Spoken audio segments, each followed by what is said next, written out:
Hello and welcome to another Tuesday Talk with Ruby Reese. My name is Killian. I am co-founder at Ruby Reese and at dognutrition.ie, and I will also be your podcast host. This week we will be speaking with Leah from Snout and About Dublin, and we'll be talking about something that's very personal to her. We will be speaking about high energy, high drive dogs, particularly for an adopted context, because she's recently done just that, and she's worked through the first couple of months with her lovely new adopted dog, and all of the challenges that come with specific breed and the specific individual. So can't wait to delve into this topic with her. And without further ado, I think I'm going to leave you listening now to the chat that I had with Leah. Hello, Leah. How are you doing? Hi, Killian. How are you? I'm good, thank you. Welcome back to the podcast. Yay. Thank you for having me again. Super happy to have you back. Would you do us the pleasure, first of all, of introducing yourself for anyone that might not know you yet? Okay, I'll do that. So I'm Leah. I am part of Snout and About in Dublin. I am a behavior consultant for dogs, dog trainer specialized in separation-related behaviors and proposing options for dogs that might be in pain in terms of spotting what's going on, doing gait assessments, and adapting the daily life, orientating the owners towards the right resources in terms of medical investigations and management plans. Wow. So you work with a lot of serious stuff. We also picked quite a serious topic for this week's episode.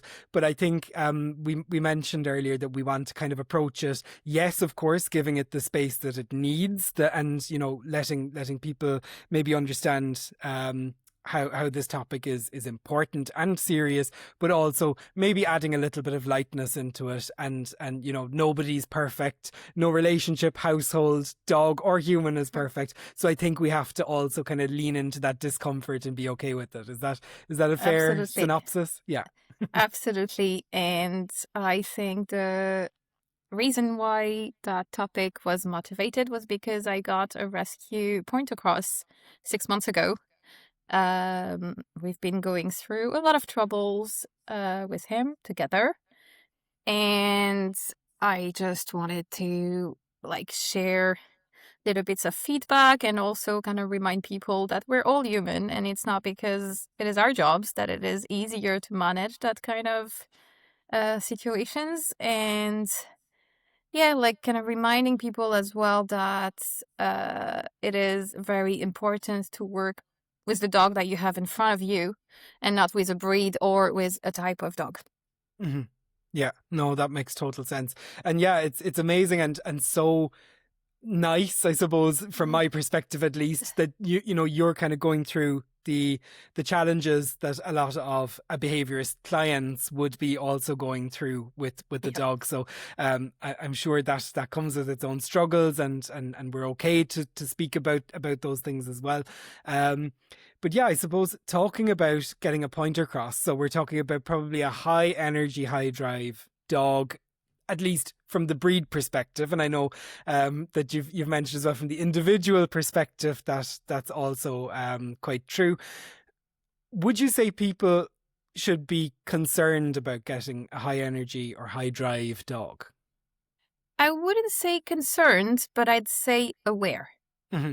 That they come with, obviously they're all different. One more time, it's not because one individual is like that then the other ones will be, but they are, most of them at least, whether we're talking about hunting dogs, whether we're talking about border collies, shepherd dogs that were designed for protection, they all came to the word because they were bred for a purpose and to do a job. And I think it's really, really important to remind that genetics will play its part. Those dogs were bred to be really performant in some kind of job.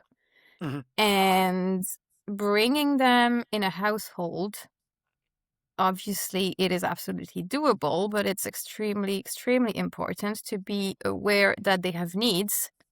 Those needs will vary depending on what kind of dog it is, what kind of individual it is, what kind of life they've had before as well. But it's really important to be aware of it, and that it's not necessarily going to be a walk in the park. Mm-hmm.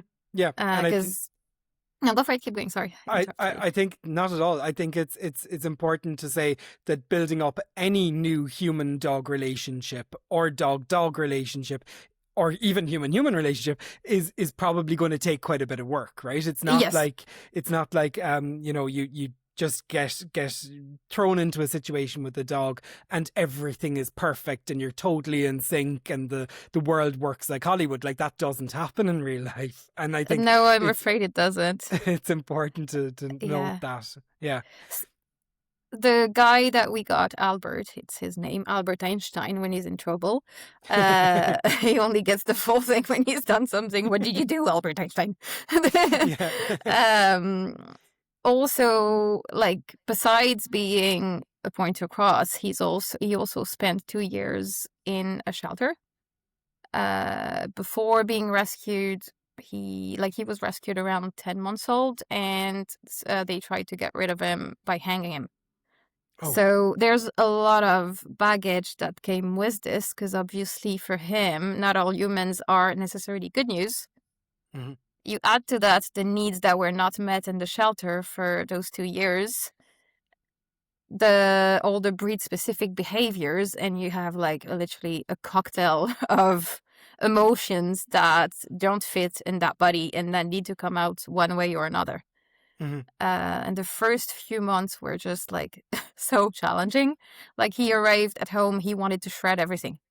He wanted the couch, my clothes, even if they were on me. And like, his nervous system was just completely dysregulated. And in those moments, like, I do feel for all of my clients who got a rescue dog that's showing with a few challenges. And you're like, I know it can get better. I know what to do, but it's also going to take time. And in the meantime, how do you survive that kind of period of time where you have a dog that's literally bouncing off the walls? You take them for a walk, they drag you everywhere. They come back home more stressed than they were to begin with. If you don't take them out, they are also bouncing on the walls, not interacting with any activity that you can offer them because they're not focused enough. And it is like very important to deconstruct everything, look at the whole thing, try to fix little pieces here and there to just allow them to start settling. But the first few months were like, even if it is my job as a behavior consultant, living with that kind of dog, the first few months, like, I can't count the amount of times I was like, what did I do? Like, how is this gonna work? Like, 6 months in now, it is getting so much easier. He's calmed down a lot. There's still a mountain to climb, let's be honest. But it is now, like, it seems achievable, when at the beginning you're like, oh my God, where do I start? Like, yeah, exactly. And I think we will get to that question of where do we start, and kind of breaking through some of the initial challenges. But I love the fact that you mentioned so many kind of, I suppose, individual characteristics and individual situations that you know about Albert that kind of prove this point that dogs are about an individual and about the breed. It's not one or the other. So you mentioned previous trauma, unmet needs in the past. Compounded by the fact that he had, new human relationships to build, new sights, sounds, location, routine, absolutely everything coming in at the beginning. So lots and lots of these things kind of fit into the individual character, and then on top of that being for sure, a breed that had because his breed obviously is part of him, and there are a lot of his behaviors that I know are like breed specific. But if he had been adopted as a puppy, had been growing in a house with his needs met, was never abused, a lot of the issues we would have, they would have been very different, and that would have been more general training and meeting his needs and all of that, not necessarily untangling all the mess that was already in his mind when he arrived there, like not knowing where he was. because he probably never lived indoors with people before. Yeah. So it's a So, lot. yeah, so fair And enough, the poor thing. and you've described it just there as untangling the mess. So my next Yeah. question was going to be, why do so many high drive and high energy dogs end up being rehomed or even labeled as difficult? And I think it probably it comes down to your description, doesn't it? It's this tangled mess of things that have happened in the past, and their breed thrown in as well on top of it, and unmet needs and it all kind of compounds together, doesn't it? I think a big part of it is that people are not necessarily aware of what's coming with that kind of breeds. I've heard so many times, I wanted a dog that can come and jog with me. But if you're going and jogging once a week, what do you do the 6 other days when the dog is up at 6 in the morning and wants to be out or wants to be entertained and can't settle if they don't have their needs met? Yeah. So when you they are labeled difficult, and they can be because they have needs that need to be met. And also when we say high energy, that goes with driven. Yeah. Drive comes with a very amazing part of it, meaning Albert, for example, he is ready to go do something like night and day. I could wake him up at 2 a.m, be like, let's go. He'd be like, hey, yeah, who's driving? He would be like up on his feet and yes, we're going. Yeah. That's amazing. Like that's one of the reasons why I wanted that type of dog, is because I want a dog that's able to just always be motivated to do something. But also, if it is a weekend and it's 7 and you'd like to sleep in, you also have to be able to realize that the dog doesn't care that it's your sleep-in time because it's Saturday or Sunday. They want to Yeah. do something, especially if at the beginning, when they just arrived, like they need attention and something. They need something. It's really depending like on the individual, on their routine, everything. But they need something, and you need to be able to provide that Yeah. no matter what the weather is, because he doesn't care if it's raining, if it's hailing, if it's windy. He's like, oh, I need to be out. I need to go do something. And I'd say the other thing as well, with families, that can be a bit tricky, I'd say sometimes. When you have a dog with young kids and the dog is just bouncing on the walls the second you're getting up from your couch. Like, this is something we've been working a lot with Albert, because before that, I would have moved my arm. He's like, where are we going? I was just going to go get a glass of water, that kind of way. Yeah. So with little kids around that obviously need themselves a lot of attention, you have to be mindful that obviously the dog can't jump at their face. They can't, this is a lot of management, I'd say. And if you're not aware of what you're getting into and what you're going to have to do, which really depends on the individual, which makes it even harder for somebody who's not a dog professional, then you might end up in a situation where, I have this dog here that I can't manage because I don't know what to do with them. Definitely. And I think one of the things as well is that, lots of people think that they have very active lifestyles. And I think even compounded with having, let's say, young kids or really small dogs or whatever it is, people think they're really outdoorsy, but just because you go on a stroll for an hour outside in the woods with a 3-year-old and walking at a very slow pace, that does not meet the needs for a husky for a week. No, for sure. And the other not the thing same. is that, obviously that's not true for their whole life, but if you just got the dog, no matter what it is, if it is a puppy or an adult dog, that's also very different. But that walk might not be suitable for them. I know I wouldn't put Albert next to a stroller. Yeah. I would be afraid that because he's going up and down, he would knock it over and the baby would end up on the floor. Oh, of course, a lot of these kind of hunting dogs, right? They kind of have this zigzag pattern. Yeah. They don't walk in straight lines usually. No, for sure. And when he does, he drags you. So if you you have the lead in one hand and the buggy on the other hand, you're just Yeah. going to be like, it's going to be flying around. And then in those situations with a young kid, that's just an example, then you end up having to go walk on your own with the kid first, and then having to do another walk with the dog, and they don't really fit into that routine at the beginning, at least, until you've done a bit of work with them. Maybe sometimes they won't ever be able to do this because they could be reactive to something. They could be different issues. So it is, I'd say, very important to really, really research. And I would say ask help from a professional before adopting the dog. Because I don't think that's something people do enough. They want to address the problem when it's already there, which is already good, They could just rehome the dog, but wanting to work on it is amazing.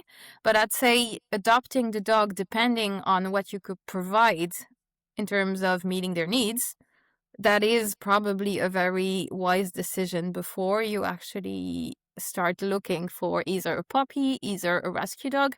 But so you can know what's the possible outcome. Obviously, you'll never know exactly because, again, individual, but it's really important to know that really likely it's not going to go the way you planned it, and know what you're ready to do in terms of management, in terms of changing your routine, all that kind of things, until you have figured it out.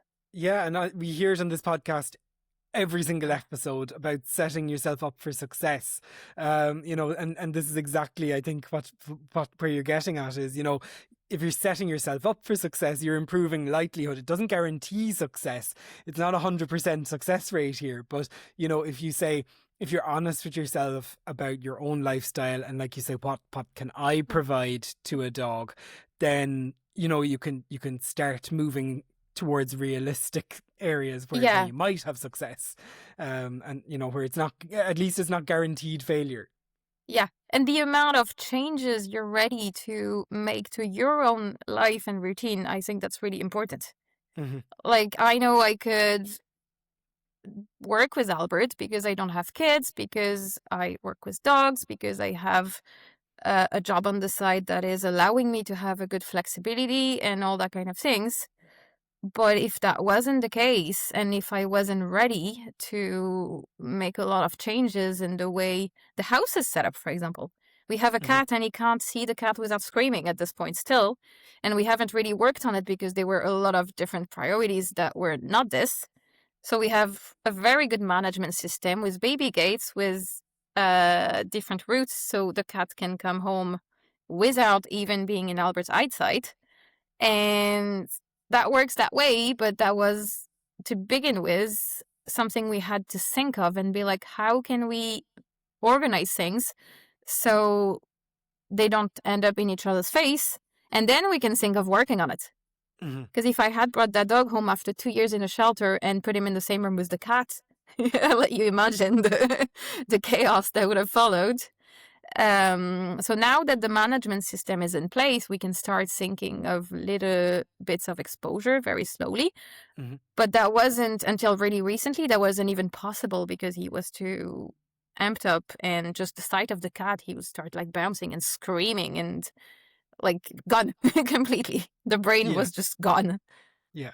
So, am I right in kind of saying that someone that's listening in, they've got in touch with maybe a behaviourist, they want to really understand, what their path might look like going forward. They've got in touch with someone, they're getting the support that they need. We often end up working on managing the whole situation first, kind of taking some of the boiling points out of the situation, maybe the points where things can go a little bit too extremely bad, and kind of working on getting some normality in, and then working on kind of gradually improving the little bits that we need to or would like to see kind of in our lives. Yeah, I'd say any behavior modification program, if there isn't a strong management system in place at the beginning of it, is very unlikely to work. Because if we want successful behavior modification, we need to take it at the dog's rhythm. Yeah. And we need to make sure we can implement all the little bits one at a time, and we have to make sure the dog is ready for it. Because obviously, if they're not ready and we expose them to something that they might react to, we're just making the whole issue worse. Mm-hmm. And in terms of management as well, like if you don't have a solid management system, this is how accidents happen. Yeah, that's Like true. Albert spent the first 2 months with us with a harness on 24/7 and a handle clipped to the harness just in case. Because when Mm-hmm. he was starting getting really amped up, and Croquette was around as well, because we could separate with the cat, but Croquette and Albert had to be in the same room eventually. We needed to make sure if there was anything, we could grab Albert right away and take him out of the way so he wouldn't jump on Croquette. Mm-hmm. Like just that, for example, I know that wasn't the most comfortable thing for him to have a harness on all the time, but that allowed us to like slowly build up a bit of calmness around Croquette and all of that. And be sure that even if he was doing quite well, because that's one of the things, to be honest, that we can't complain. He's always, most of the time, left him alone. It's just when he gets overexcited that can be a problem, because he Mm-hmm. doesn't mind that he doesn't really pay attention. But we really had to make sure that if for any reason something like gets him scared or overexcited, that we had a way at last resort to just grab him if needed.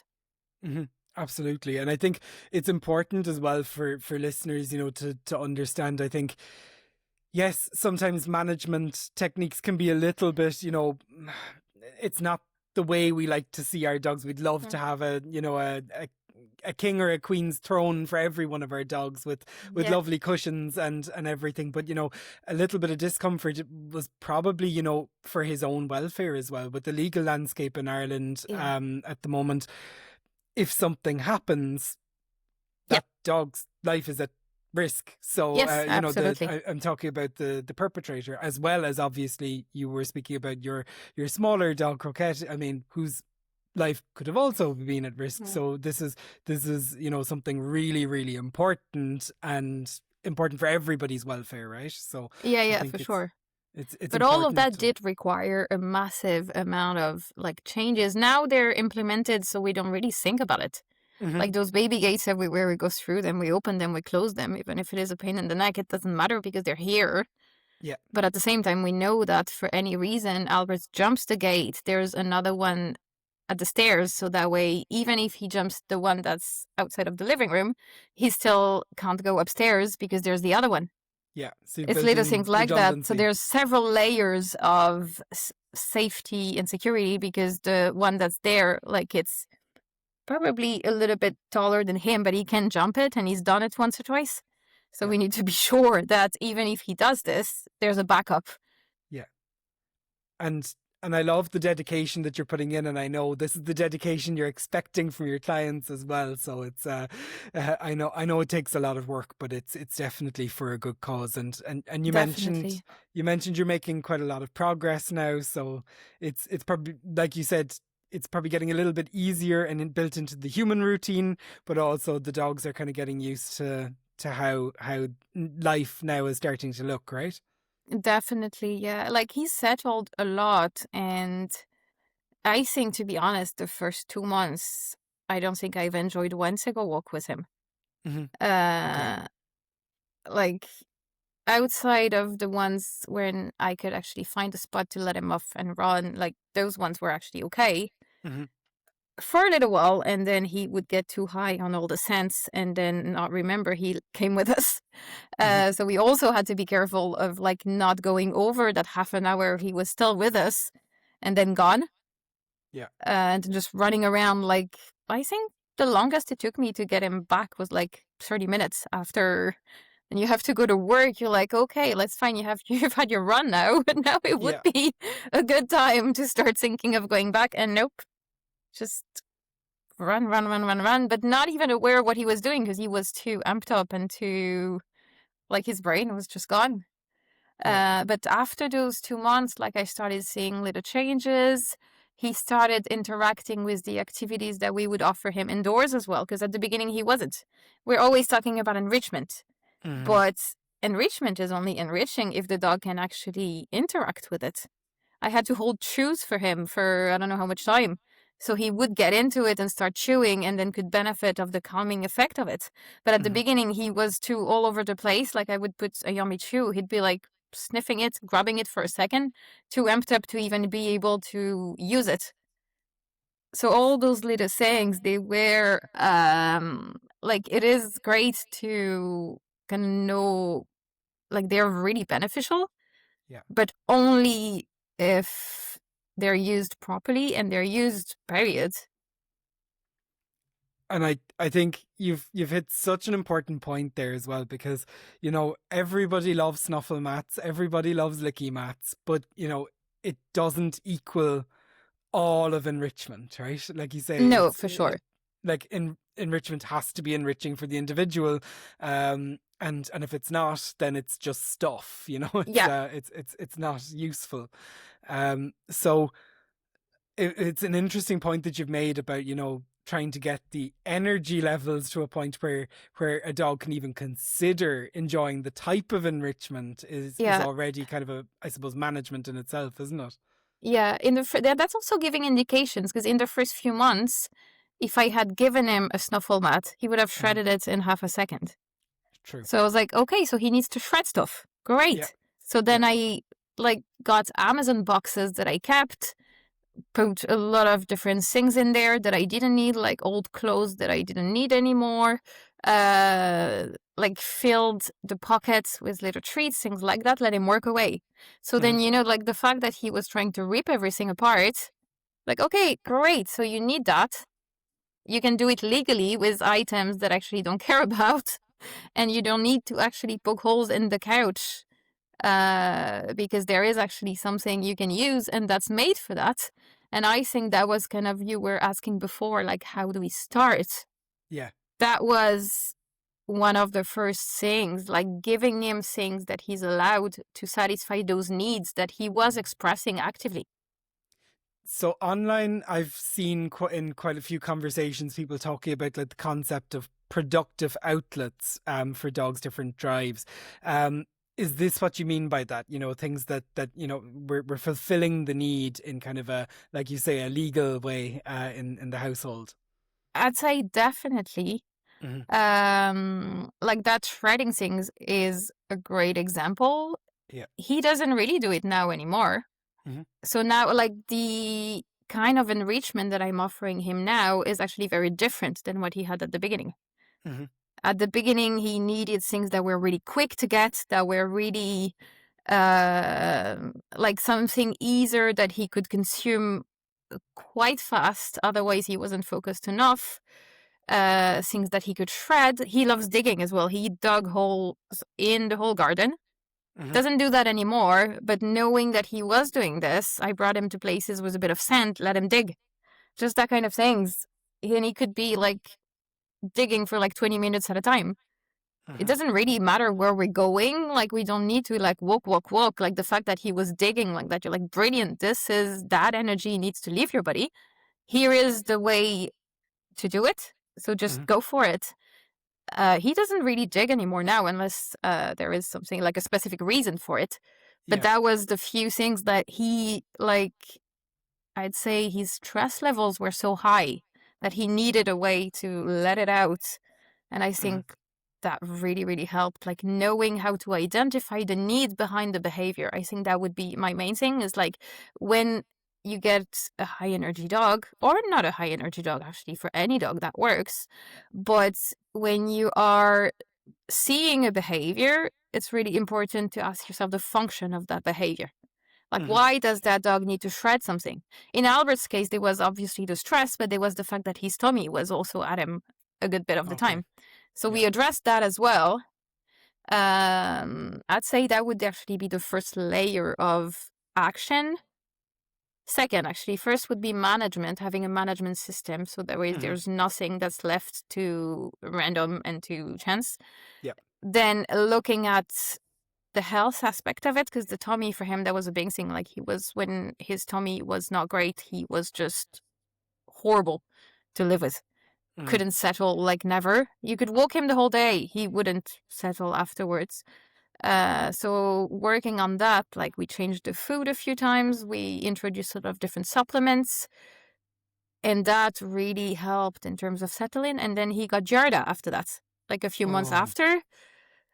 So that we went back to square one at like month 3. So you're like, great, we were making amazing progress. And then you're back to almost as bad as you were before. Yeah. And then you have to do it again and rebuild the gut flora and all that kind of thing. So it is like the health part is a big thing as well for those dogs, because they're very driven, meaning they know what they want. They know exactly when they have an idea, they will try to get whatever they want. That is amazing when you are working with a dog on something like a specific task. That's amazing, that drive, because they're motivated, they want to do it, they want to do the job. But also that can also be a bit of a problem when they put their mind into something that you don't want them to do. Yeah. So that's a big thing as well. And the fact that you add to that sometimes a little bit of pain and discomfort. Like the tummy thing at the beginning, you also probably, I'm going to get into x-rays and things like that very soon, but there's very likely orthopedic issues as well. You add to that the fact that it's already a dog with a lot of energy, that's making it harder for them to channel it and to cope with situations when they're in a bit of pain. So yeah, sorry, go ahead. I was going to say, you need to kind of start pulling these pieces apart. Like you said, it was a big mess, and of kind of different strands all kind of coming together. So you need to start kind of untangling that mess and figuring out, like you mentioned, I suppose management, safety first. Then you've got the pain piece, and like you said, the discomfort is tummy discomfort is pain. It is stress, and that has to kind of be slowly but surely resolved.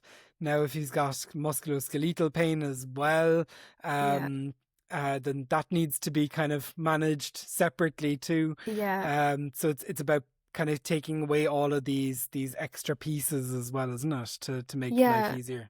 And that's also very much interfering in the kind of activities you can offer him. Because when I got that kind of dog, I already had bought a canicross harness for him. I was like, I started running like 3 months before getting him, because I met him and then we went back for him. So I started running and all. I was like, this is going to be amazing. We're going to do all those things together. And then you actually realize when you see him walking, you're like, ugh, that's not happening. Not for now, at least.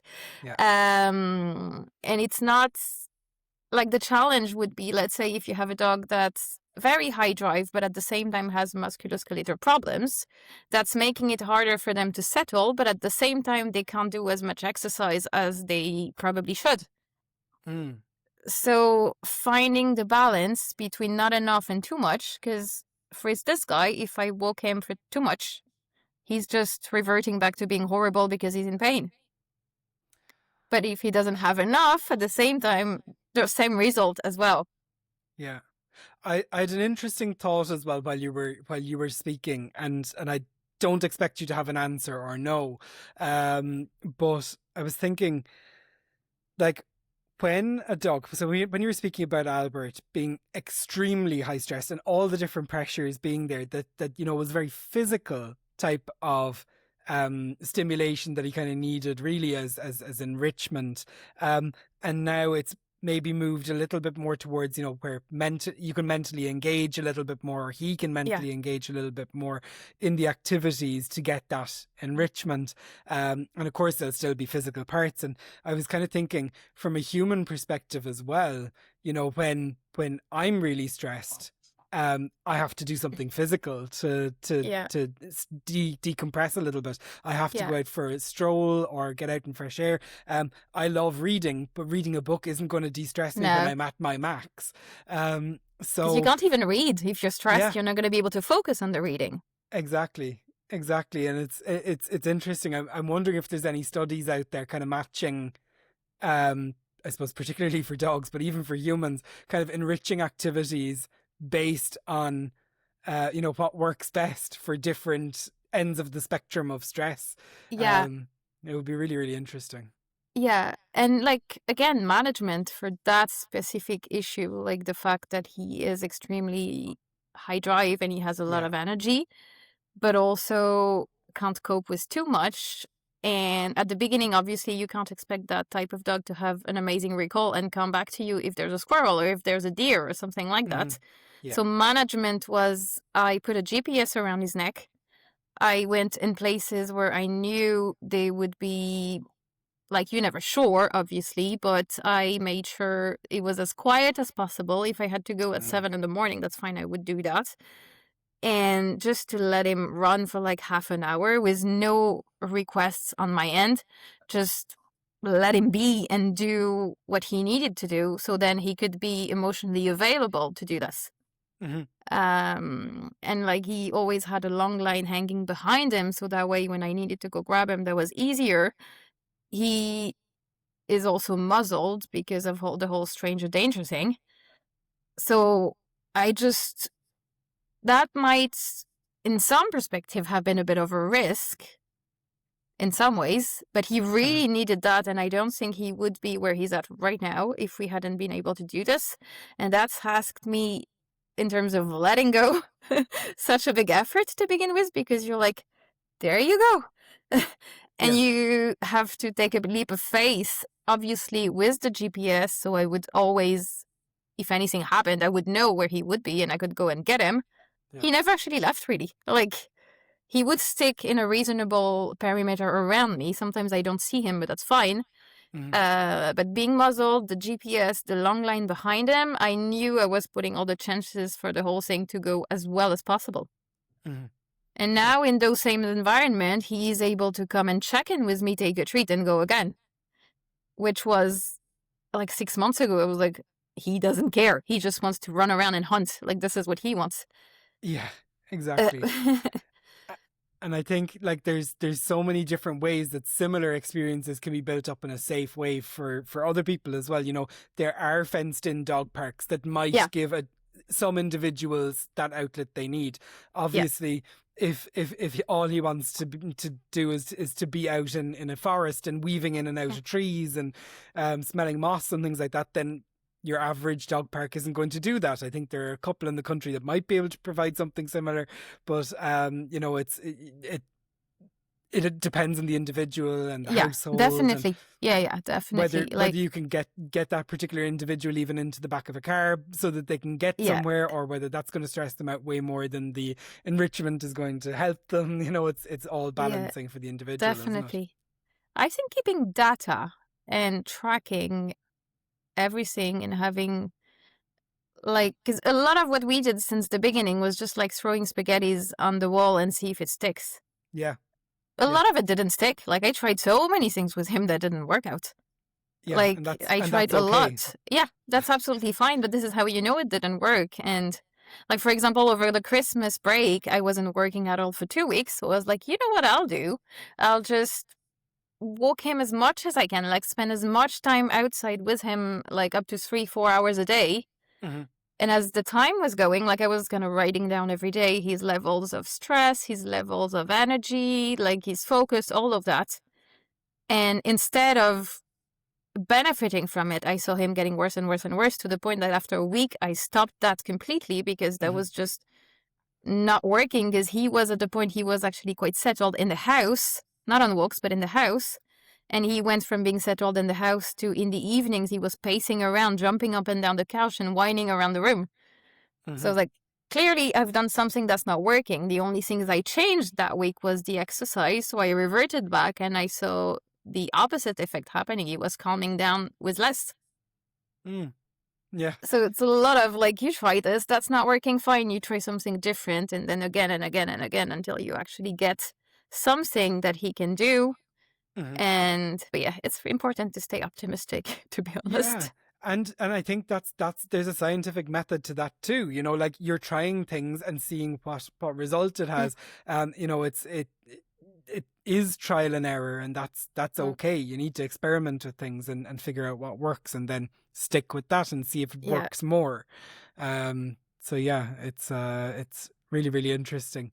And again, that will work for that individual, but same breed, different dog, they'll be like, what do you want me to do with this? Like, it's just very important to try to come up with different things, but also not get upset when it doesn't work. Mm-hmm. Yeah, We, exactly. we tried scent work after a month and a half of him being there. That was an epic fail. He wasn't able to focus. He would end up getting frustrated and barking at me instead of really doing what he was supposed to do. And we restarted recently, and he's actually making slow progress. So it was just a question of timing and allowing the nervous system to recover and to learn a few things in terms of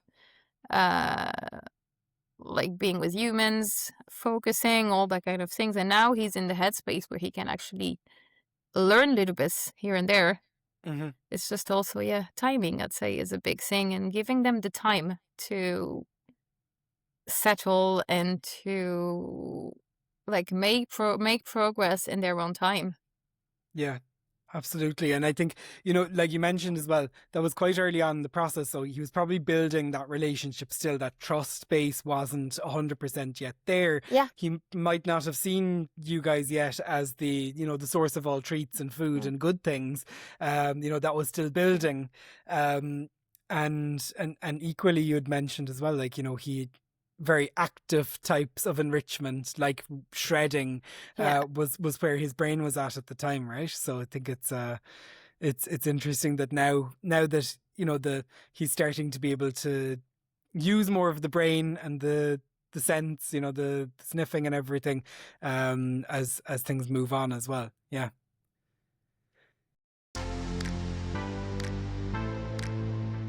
We briefly interrupt this podcast to bring you a message from our dear sponsors, ourselves at dognutrition.ie. We work with canine nutrition clients across Ireland and have specialised knowledge in products and options that are available for our dogs right here. We tailor each nutrition plan to each individual dog and family and their needs and means. We also take into consideration how they want to feed and what they have available locally, as well as where they like to shop. A good nutrition plan doesn't have to be complicated, and we can slot it into the life you lead. Thank you for your attention. Now let's jump back into the podcast. And I was going to ask as well about, I suppose every dog is different, as we've said, but is there a huge difference between, your high drive working dogs and more easygoing lap dog type of breeds then, when you're doing training when they first come into the house? I'd say yes, there is a difference in the way that they will respond to stimulation. Yeah. And the way they will, their emotional response will be, let's say we're talking a typical, little dog, let's say a Cavalier King Charles that doesn't have any health issues. That might not even exist, but let's pretend it does. I'm taking that breed specifically because they're quite mellow, they're quite friendly, outgoing, they're assuming, again, they don't have any trauma, there's no health problems. They will respond to everything in the environment in a more reasonable way. And their emotions won't necessarily overflow the second something's happening. Yeah. When with working dogs, they were selected to be very quick in their responses to everything. And obviously, when they're stressed, when their needs are not met, all that kind of things, something happens, the response will be explosive, and it will happen very fast. Like, this guy goes from being he's laying down, he sees the cat appearing in the garden on a wall or something, he's rah, and he starts screaming and bouncing everywhere. When a more a non-working dog that's well socialized, that doesn't have any issues, they will probably react to the stimulation, but in a more reasonable way and not necessarily get completely over the top in half a second and really struggle to recover from it. Yeah. So it's like intensity of response really Yeah, is what yeah, we're yeah. seeing. Yeah. Because that So drive is amazing, but at the same time, it can also not do you favors, really. Um, yeah, like and I what I think have in mind right now, that like a few days ago, I took him next to the river in places we've walked before, but usually he would be off the leash. mhm, Um, but he hasn't been doing so great with joggers lately, so I was like, "You're not getting off the leash there." And he saw something across the river. mhm. He was like, "I'm going." I was like, "No, you're not." Um, and in the next 5 seconds, I have a dog bouncing at the end of the like lunging and screaming. Everybody was looking at me. Mhm, Like, it's like, I'm not hurting him. Like, I was just holding onto the lead and it was like, I'm not doing anything to him.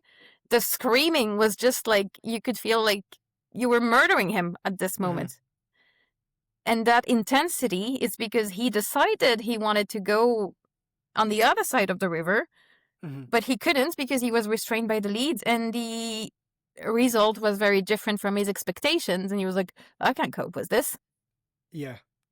And you could see that type of drive, like, for example, with a border collie that will try to chase cars because their Mhm, needs are not met, or there could be a lot of different reasons that will justify this, but they were bred to chase things and to hurt things. And then when they can't, they could go and get very, very upset very quickly because they were selected to respond to that stimulation in half a second and be ready for it. yeah. Yeah, absolutely. And I think like lots of people talk about bad behavior, and obviously there's no such thing as bad behavior because dogs being dogs is innately Mm. right. But I suppose there's unwanted behaviors, particularly for us humans in our human oriented society, our human oriented cities.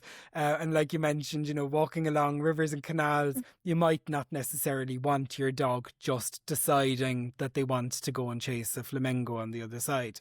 Um, Exactly. and that might not be something that our society loves.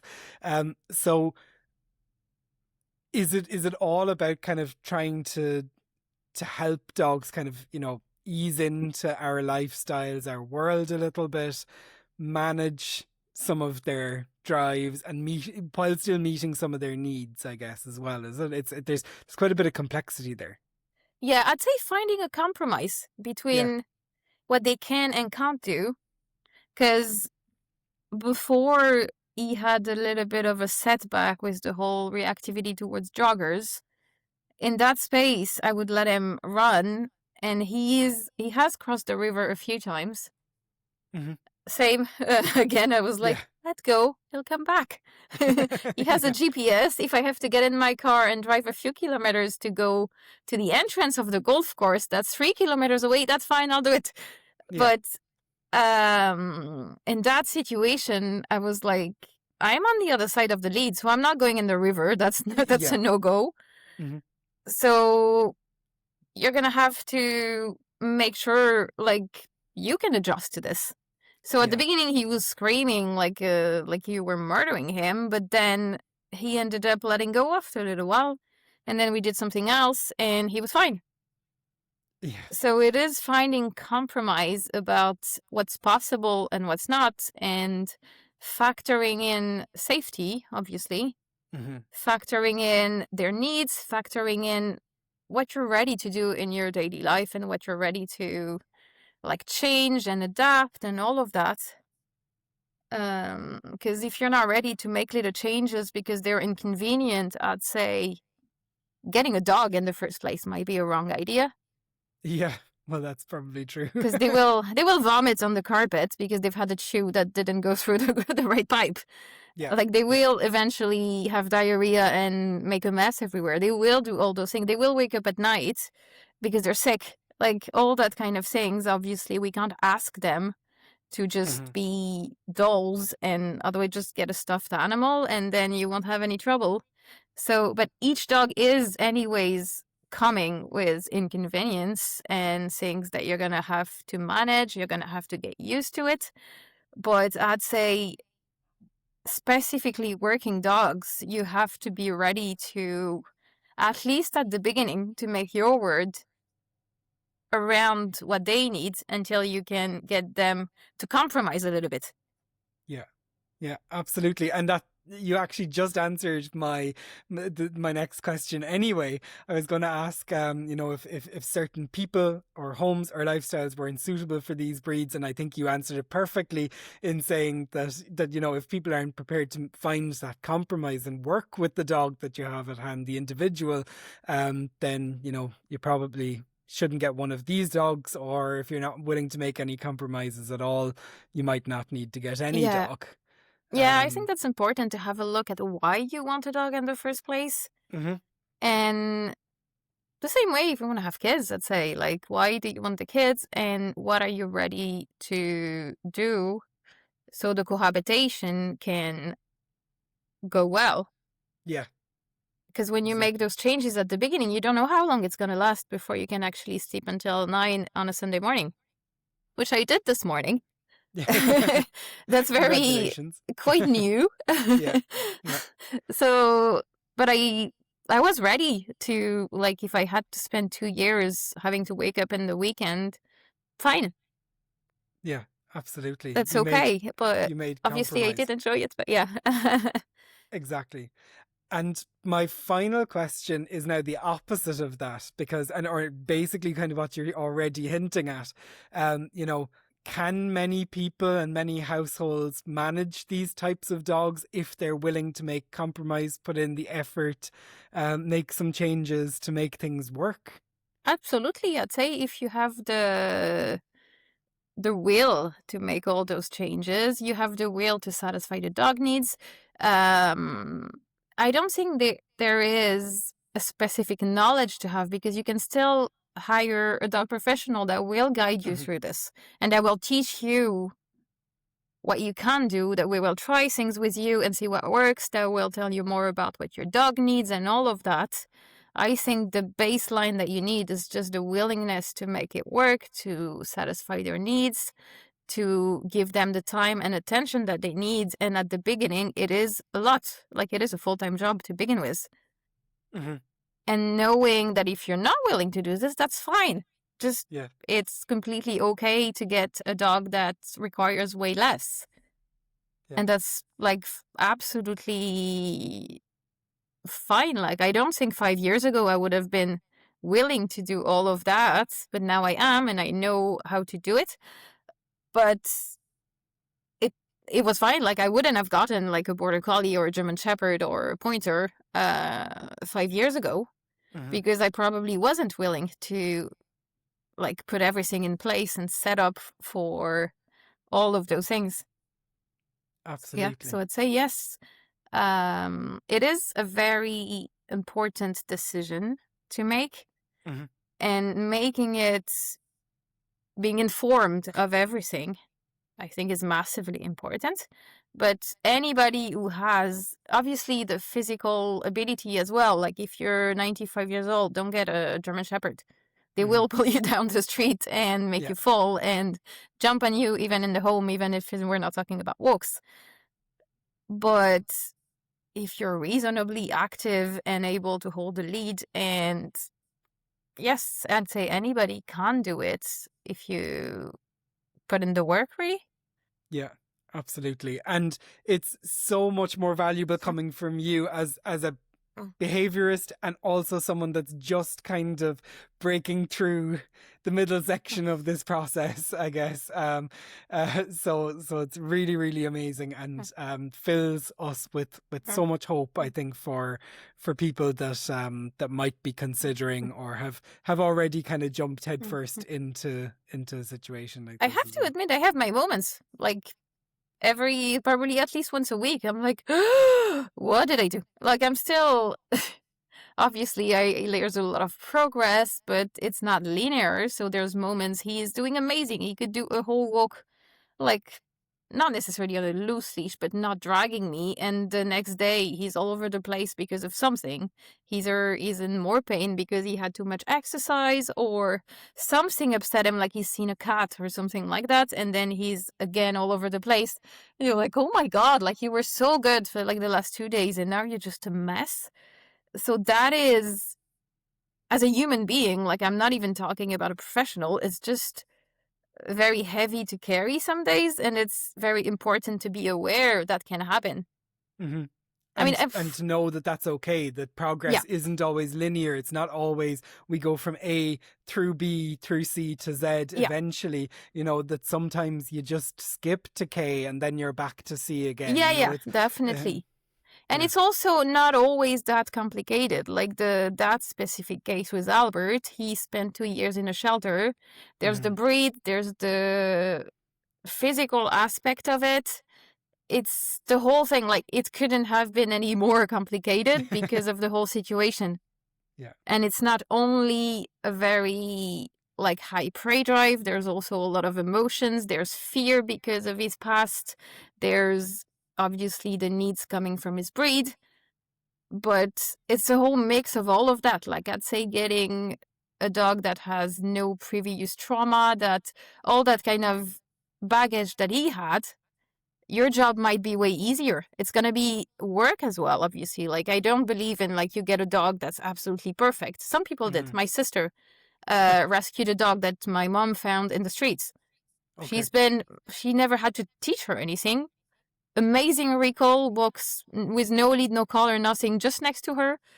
Like never had an issue with anything, but she got extremely lucky, in that way. Like she got the dog that was ready for them and they didn't really have to adapt their life, which is like good for them, amazing. But that's like 1 in a million, to be honest. Yeah, absolutely. No, and it's like you say, you can always have a lucky shot, but she did. She won't have a second one, I'm afraid. Exactly.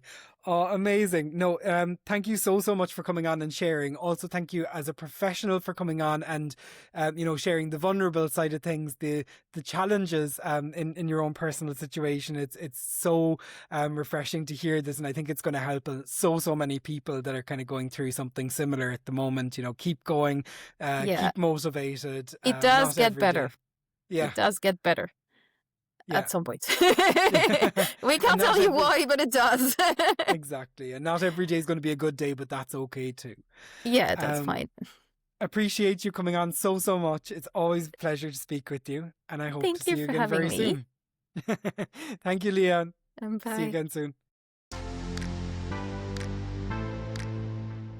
Thank you very much, dear listener, for listening in to yet another episode this week. We will be back to you in just 2 weeks' time as we're bringing out episodes fortnightly. Thank you for listening in. You can find all of our social media and website information for both Leah and for Ruby Reese and dognutrition.ie in the show notes below.